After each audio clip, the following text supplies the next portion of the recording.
Tonight on Dr. Gina Primetime, the Kanye West meeting with President Trump has made major headlines, but one person who was at the meeting is ready to speak out for the very first time, exclusively tonight, to tell us what really happened at that meeting. Karen Giorno is here with that. And we have a Biden border invasion update with Ben Bergquam. We will tell you what he found at an illegal immigrant processing center. And we have an update on the protests across China. Will the CCP back down? Will they roll in with tanks? Lieutenant Colonel Darin Gaub here to tell us all of that and more tonight on Dr. Gina Primetime.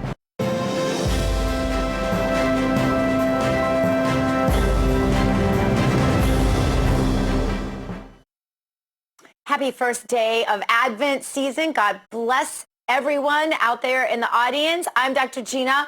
Welcome to Primetime. Protests are still raging across China tonight. The Chinese people are tired of communism, tired of the CCP, tired of the zero COVID policies and the lockdowns and COVID testing multiple times a day. The COVID gulags for people who are caught outdoors with COVID. They are just fed up. Angry Chinese residents can be seen tearing down barricades that have been placed over businesses. And for now, the authorities there have not yet cracked down on the protesters. A lot of video has leaked out from around the CCP internet firewall. People are fighting back against the commie COVID police that drag people away to COVID camps as they try to pass through checkpoints set up all across that country.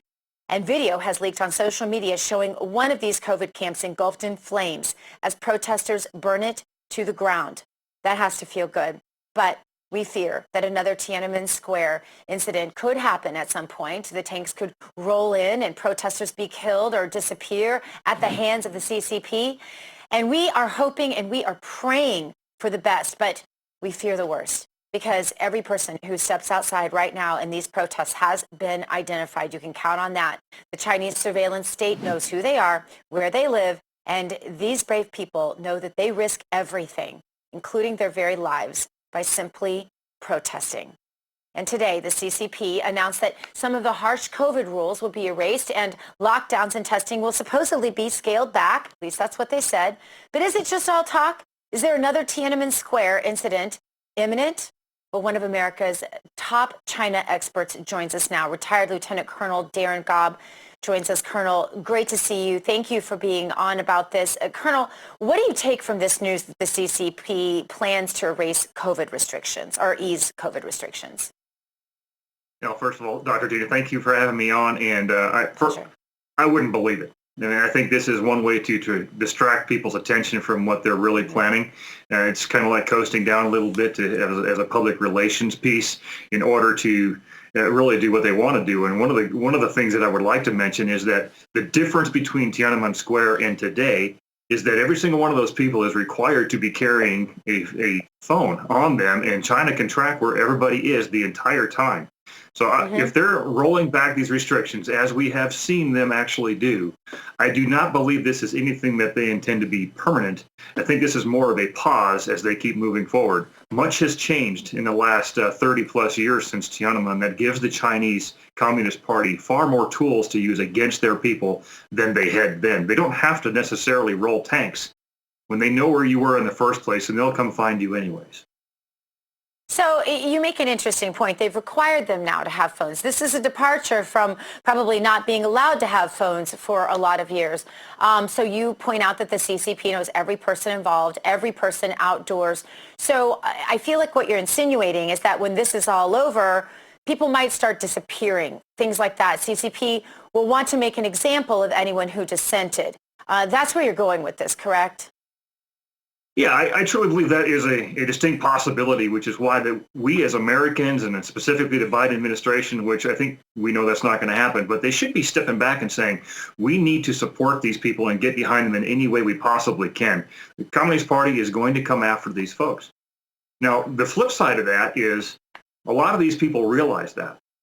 They also know that because that is a fact, that they have nothing else to lose but to keep going. So this could backfire on them. And in some reports that I'm seeing in some of in the cities around China, it is backfiring on them because these people are not going to leave. At this point, they're all in. So how can people out there, average citizens like you and me, how can we feel like we're helping? Give us some good news. Can the CCP actually be taken down? It's possible, but extremely difficult. The numbers of people in their military, how well they're trained, as far as putting down what they would call insurrections and protests. Now, that's a big part of the military's role is actually internal security, not necessarily external expansion. They do both, but they look internally first.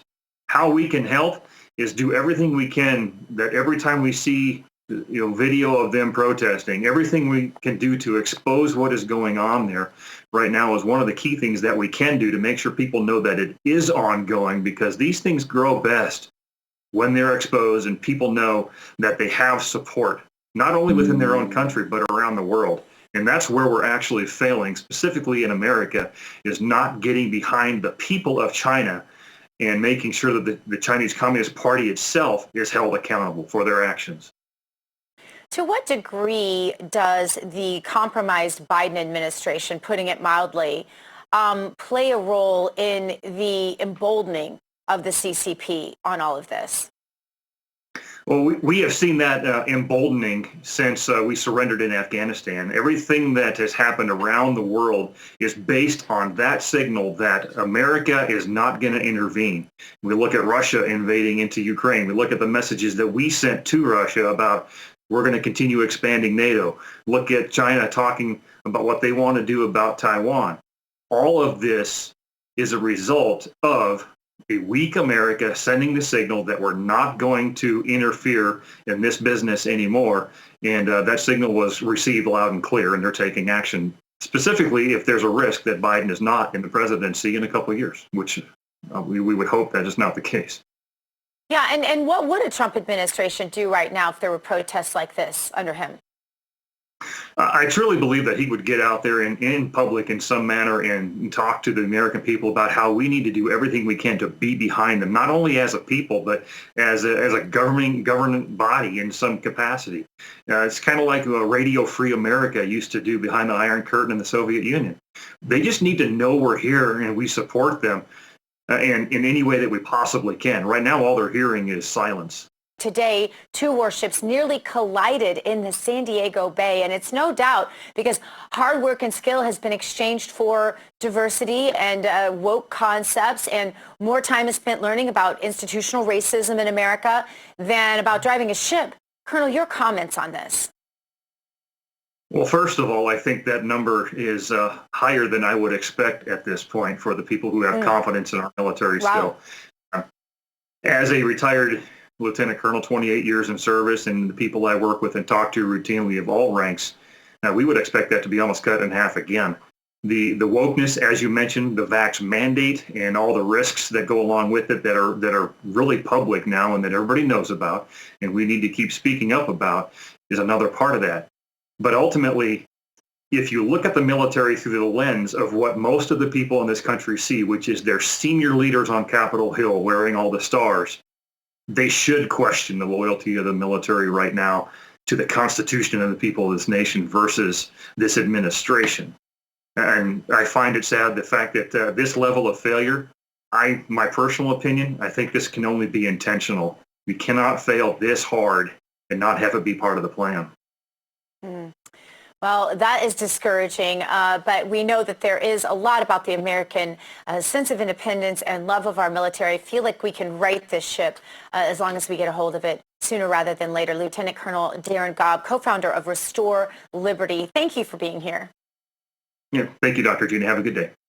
You too. All right, coming up, we talk to some